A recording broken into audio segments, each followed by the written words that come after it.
तो आज की मंडे नाइट के एपिसोड में हमें वर्ल्ड चैंपियनशिप्स के लिए नए कंटेंडर्स भी मिल चुके हैं और इसके अलावा सैमी ज़ेन ने भी अपने क्राउन जूल के एक्शंस को एड्रेस किया। तो एक एक करके सारी चीज़ों के बारे में इस वीडियो में बात करेंगे और अब ज़्यादा टाइम वेस्ट ना करते हुए शुरू करते हैं आज की video. Hello wrestling fans, welcome back to my channel, you are watching Ayush wrestling. तो शो की शुरुआत करते हैं लिव मॉर्गन, रकेल रोड्रिगेज और डोमिनिक मिस्टीरियो। और यहाँ पर रिंग में आकर लिव मॉर्गन कहती हैं कि उनका रिवेंज टूर अब खत्म हो चुका है और रिया रिप्ली इस बार एक लंबे टाइम के लिए WWE से बाहर रहने वाली है। इसके बाद यहाँ पर बियांका बलेर और जेड कारगिल भी आ जाते हैं और उन दोनों को लिव मॉर्गन के अगेंस्ट वर्ल्ड चैंपियनशिप के लिए मैच चाहिए था। लेकिन लिव मॉर्गन यहाँ पर बियांका बलेर और जेड कारगिल के बीच में टेंशंस बिल्ड करने की कोशिश करती है, ये कहकर कि बियांका बलेर तुम अपने आप को बेस्ट समझती हो लेकिन जेड कारगिल भी अपने बारे में ऐसा ही सोचती है। इसके बाद यहाँ पर एडम पियर्स आकर सिचुएशन को कंट्रोल करने की कोशिश करते हैं और यहाँ पर बियांका बलेर ने फिर लिव मॉर्गन को चाटा भी मार दिया। और उसके बाद एडम पियर्स ने अनाउंस किया कि हमें विमेंस वर्ल्ड चैंपियनशिप के लिए एक नंबर 1 कंटेंडर्स से बैटल रॉयल मैच देखने को मिलेगा। और उसके बाद ये मैच स्टार्ट हो जाता है और इस मैच में सबसे पहले आइला डोन एलिमिनेट होती है और उसके बाद सोनिया डेविल और शेना बेजलर ने मिलकर एडन कार्टर को एलिमिनेट कर दिया। और उसके बाद आईवी नाइल ने मैक्सिन डुपरी को एलिमिनेट किया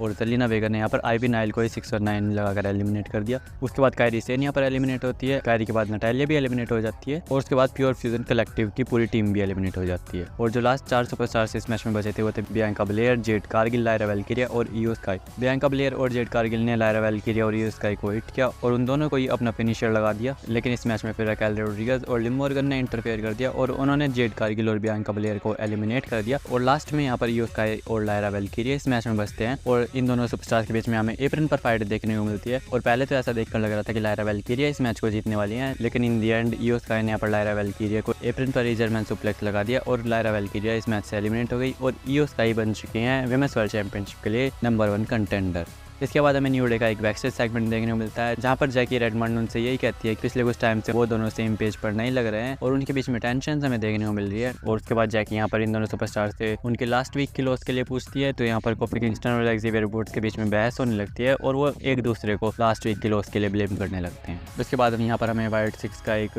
वीडियो पैकेज देखने को मिलता है और यहाँ पर हमें पता चलता है कि लास्ट वीक की रो के बाद वाइट 6 ने मिस को किडनैप कर लिया है। और यहाँ पर हमें 2018 का प्रोमो भी देखने को मिलता है जब मिस बोर्डेलस और कर्टिस एक्सेल एक साथ हुआ करते थे और मिस ने यहाँ पर उन दोनों से कहा था कि मैं तुम्हें बड़े सुपरस्टार्स बनाऊंगा और तुम्हारी फैमिली तुम पर प्राउड होगी। और क्योंकि मिस और फाइनल टेस्टामेंट पिछले कुछ टाइम से एक साथ वर्क कर रहे हैं तो मिस यहाँ पर बोर्डेलस से भी कहते हैं कि पिछले कुछ टाइम में जो भी कुछ हुआ है वो फाइनल टेस्टामेंट के हुआ। तो बोर्डेलस यहाँ पर कहते हैं कि उन्हें सिर्फ मिस चाहिए, उन्हें फाइनल टेस्टामेंट से कोई लेना देना नहीं है। और इस वीडियो पैकेज के एंड में हमें देखने को मिलता है कि बोर्डेलस ने मिस पर अटैक कर दिया और ये वीडियो पैकेज खत्म हो जाता है। और इसके बाद हमें new day versus the war readers का मैच देखने को मिलता है। इस मैच में भी हमें कोफी किंगस्टन और एक्जेवियर वुड्स के बीच में थोड़ी बहुत टेंशन देखने को मिलती है। एक टाइम पे कोफी किंगस्टन अपना मूव लगाने वाले थे लेकिन एक्जेवियर वुड्स ने उन्हें वहाँ पर टैग कर दिया जो देखकर कोफी किंगस्टन थोड़ा शॉक थे। और इन दी एंड हमें देखने को मिलता है कि वो रेडर्स ने एक्जेवियर वुड्स पर अपना फिनिशर लगाकर इस मैच को जीत लिया। इसके बाद हमें सैमी ज़ेन का प्रोमो देखने को मिलता है और वो यहाँ पर आकर पहले तो सऊदी अरेबिया के क्राउड के साथ एंगेज करते हैं और क्राउन जूल में जो उनके एक्शंस थे वो उन्हें भी एड्रेस करने वाले थे। लेकिन फिर यहाँ पर जे ऊसो आ जाते हैं और जे ऊसो ने सबसे पहले यहाँ पर आकर सैमी ज़ेन का थैंक यू किया कि वो क्राउन जूल में उनकी हेल्प करने के लिए आए। और फिर जे ऊसो यहाँ पर सैमी ज़ेन से कहते हैं कि जो तुमने क्राउन जूल में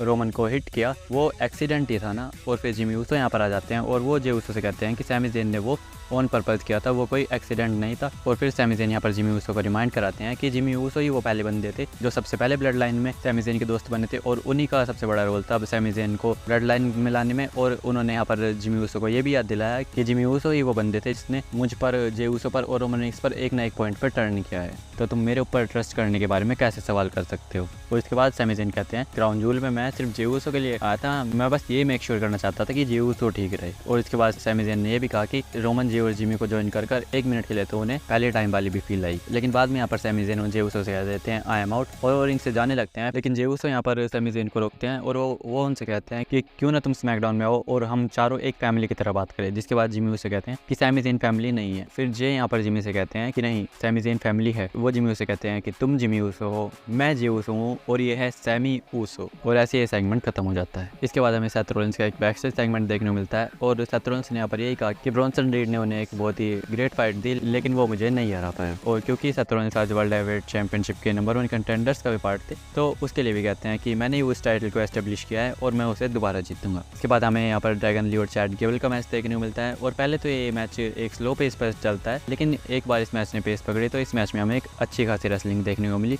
और रिंग साइड पर यहाँ पर जेलिना वेगा और आईवी आईवी नाइल भी थे और एक टाइम पर यहाँ पर आईवी नाइल ने जेलिना वेगा को पास आउट करा दिया रिंग साइड पर ही। फिर रे मिस्टीरियो भी यहाँ पर आ जाते हैं उन्हें चेक करने के लिए और चैट केवल यहाँ पर रे मिस्टीरियो पर अटैक करने की कोशिश करते हैं, लेकिन ये चीज उन पर ही उल्टी पड़ गई क्योंकि ड्रैगन ली ने उन पर अपना फिनिशर लगाकर इस मैच में उनको हरा दिया। और इसके बाद था शो का main event, world heavyweight championship के लिए number 1 contenders match, Damien priest versus Seth Rollins versus Sheamus versus Dominik Mysterio के बीच में। और इस मैच से पहले हमें एक बैकस्टेज सेगमेंट भी देखने को मिला था जहाँ पर कैथी कैली ने गुंथर और लुडविग काइजर का इंटरव्यू लिया था और यहाँ पर लुडविग काइजर कहते हैं कि क्राउन जूल में कोडी रोड्स लकी था कि उसने गुंथर को हरा दिया, लेकिन गुंथर यहाँ पर लुडविग काइजर को करेक्ट करते हैं कि नहीं, कोडी रोड्स लकी नहीं था, वो उस नाइट पर बेटर मैन था इसलिए वो जीता। और इसके बाद यहाँ पर वो फेटल 4-वे मैच की भी बात करते हैं और उन्होंने कहा कि यहाँ पर 3 टफ कॉम्पिटिटर्स होने वाले हैं, सेथ रॉलिंस, डेमियन प्रीस्ट और शेमस, और उसके अलावा डोमिनिक मिस्टीरियो भी यहाँ पर होने वाला है। और वो यहाँ पर यही कहते हैं कि भले इस मैच में कोई भी जीते लेकिन वर्ल्ड चैंपियनशिप तो उनके पास ही रहने वाली है। उसके बाद हमें मैच देखने को मिलता है और मैच स्टार्ट होते ही डोमिनिक मिस्टीरियो रिंग के बाहर चले जाते हैं और डेमियन प्रीस्ट भी उनके पीछे पीछे चले जाते हैं और रिंग में सेथ रॉलिंस और शेमस आपस में लड़ना स्टार्ट कर देते हैं और डोमिनिक मिस्टीरियो रिंग के बाहर